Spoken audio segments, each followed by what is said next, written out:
চেলসির পোস্টার বয় Cole Palmer ২০২৫ সালের club বিশ্বকাপে পিএসজির বিপক্ষে নিজে গোল করলেন, সতীর্থকে দিয়ে গোল করালেন, দলকে জিতিয়েছেন ২০২৫-এর ক্লাব বিশ্বকাপ। ক্লাব বিশ্বকাপের ফাইনালে ৪.৭ রেটিং নিয়ে ম্যান অব দ্য ম্যাচও হয়েছেন তিনি। দেখুন তো, এই না সেই ছেলেটা যাকে ম্যানচেস্টার সিটিতে থাকতে বেঞ্চ করে রাখতেন পেপ গার্দিওলা। আজকে হয়তো পেপ গার্দিওলা আফসোস করবে তাকে দেখে। তবে গার্দিওলার আর কী বা করার ছিল?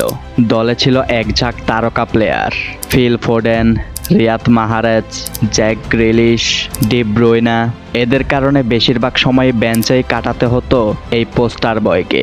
যে শহরে জন্ম হয়েছিল সেই শহরে স্থায়ী হতে পারেনি, সেই জন্য তিনি তার জীবনের সেরা সিদ্ধান্তটি নেন ২১ বছর বয়সে এসে। সিদ্ধান্ত নেন ম্যানচেস্টার সিটি ছেড়ে যাবেন। এরপর মাত্র ৪০ মিলিয়ন পাউন্ডে আসে চেলসিতে। তখনকার চেলসি ছিল ভাঙাচোরা Chelsea. Team management, team combination কোনো কিছুই ঠিক নেই। কিছু প্লেয়ার আসে, কিছু প্লেয়ার যায়। প্রতি সিজন শেষে লিগ টেবিলে ১১ নম্বর ১২ নম্বর দল হয়ে থাকে। এরপর সবকিছু ঝেড়ে ফেলে দলের সাথে ম্যাচ খেলা শুরু করলেন। প্রথম দিকে এতটাও ভালো পারফরম্যান্স করতে পারছিলেন না। পারবেন কেমনে? শহর বদলেছে দল। চেলসিতে ছিল না তার ভালো কোনো বন্ধু। এরপর সবার সাথে ভালো সম্পর্ক গড়ে উঠে হয়ে যান চেলসির মেইন ম্যান, মধ্যমাঠের ফুসফুস। নিজে গোল করছেন, সতীর্থদের দিয়ে গোল করাচ্ছেন। এনজো মারেস্কা আসার পরে দলের কম্বিনেশন আরও ভালো হয়ে যায়। সিজনের প্রথম দিকে যেন নিজেকে খেয়েই হারিয়ে ফেলছেন।